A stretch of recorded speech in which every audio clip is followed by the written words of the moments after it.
ఒకవైపు government ethanol green fuel అంటుంది, మరోవైపు ఎథనాల్ తయారయ్యే ప్లేసెస్ లో మాత్రం అక్కడున్న ప్రజలు వాళ్ళ ఫేసెస్ కి మాస్కులు కట్టుకొని తిరుగుతారు. Hello guys, so welcome back to our channel Dev Paida. So guys, ఈ రోజు వీడియో వచ్చేసి ఏంటంటే 2 రోజుల నుంచి ఇన్స్టాగ్రామ్ లో ట్రెండింగ్ అవుతున్న షార్ట్ వీడియో ఏదైతే మీరు చూస్తున్నారో బిర్న హెయిర్ పొల్యూషన్ గురించి.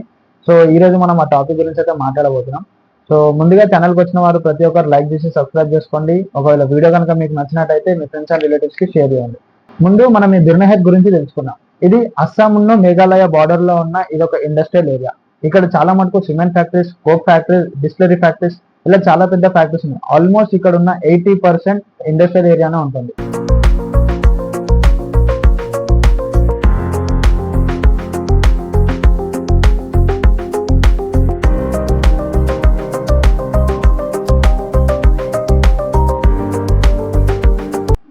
కొన్ని వరల్డ్ హెయిర్ క్వాలిటీ వాళ్ళు చెక్ చేసినప్పుడు బిర్నహీత్ అనే ప్లేస్ హైలీ పొల్యూటెడ్ ప్లేస్ గా నిలిచింది.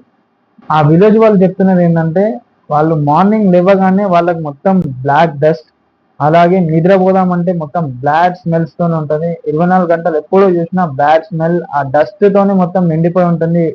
అక్కడున్న విలేజ్ మొత్తం ఆ డస్ట్ తోనే ఉంటుంది.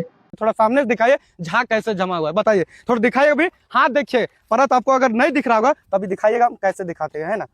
देखिए देखिए ये क्या है, देखिए देखिए इसी को देखिए, ये क्या होगा, खाएंगे इसी को, बताइए। यहाँ देखिए ये परत देखिए, ये क्या है, देखिए इसी को खाते हैं, पीते हैं, धोएंगे, नहाएंगे तो क्या होंगे, मरेंगे कि जिएंगे, बताइए। बीमारी नहीं होगा, टीबी नहीं होगा, कैंसर नहीं होगा, मरेंगे नहीं, जिएंगे नहीं। पेड़ पौधा बर्बाद कर रहा है, फसल बर्बाद कर रहा है, नस्ल बर्बाद कर रहा है, पानी बर्बाद कर रहा है, तो इंसान जिएगा कि मरेगा, ये रोंगटा को पूछिए। సోషల్ మీడియాలో చాలా మంది పొల్యూషన్ కి కారణం ఎథనాల్ ఫ్యాక్టరీ అంటున్నారు. కానీ అఫీషియల్ రిపోర్ట్స్ లో మాత్రం ఎక్కడ కూడా ఇది ఎథనాల్ ఫ్యాక్టరీ వల్లనే అని చెప్తలేరు.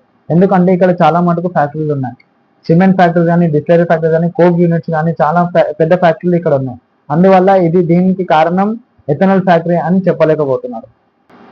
రూల్స్ పాటించని ఇండస్ట్రీస్ పైన యాక్షన్స్ కూడా తీసుకున్నారు. కానీ అక్కడున్న లోకల్ పబ్లిక్ ఏం చెప్తున్నారంటే ఈ సిచ్యువేషన్ మాత్రం ఏం మారలేదు, సేమ్ ఎట్లుందో అట్లనే ఉందని లోకల్ పబ్లిక్ చెప్తున్నారు.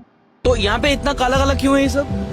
काला वो पोल्यूशन निकलता है ना, वो फैक्ट्री है ना, फैक्ट्री से वो लोग आता है।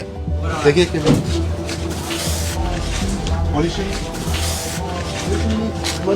आपने ऐसे किसी को बोला नहीं कि इतना यहाँ पे हो रहा है, बच्चे भी सूंघ रहे हैं इसमें? तो बोला है, बोलने से भी कितना पर आता है, मानता है नहीं, क्या करेगा। मैं बस इस टाइम पे ये सोच रहा हूँ कि जब ये फैक्ट्री नहीं हुई होगी 7-8 साल पहले, तो ये जगह कितनी खूबसूरत हुआ करती होगी। अभी चाहकी में भी इसकी खूबसूरती नहीं देख पा रहा हूँ। ఇక్కడ మనం ఒక విషయం గుర్తుంచుకోవాలి.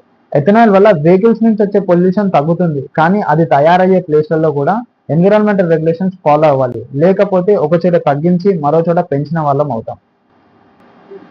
అయితే బిర్నహీత్ మనకి ఇక్కడ ఒక లెసన్ చెప్తుంది. ఇండస్ట్రీస్ అవసరం, జాబ్స్ అవసరం, డెవలప్మెంట్ అవసరం, కానీ అక్కడున్న ప్రజల ప్రాణాల కంటే, పొల్యూషన్ కంటే ఇంకేం అవసరం కాదు అని. ఇందులో మీ అభిప్రాయం ఏంటో కమెంట్స్ రూపంలో తెలియజేయండి. వీడియో కనుక నచ్చినట్టయితే లైక్ చేయండి, షేర్ చేయండి.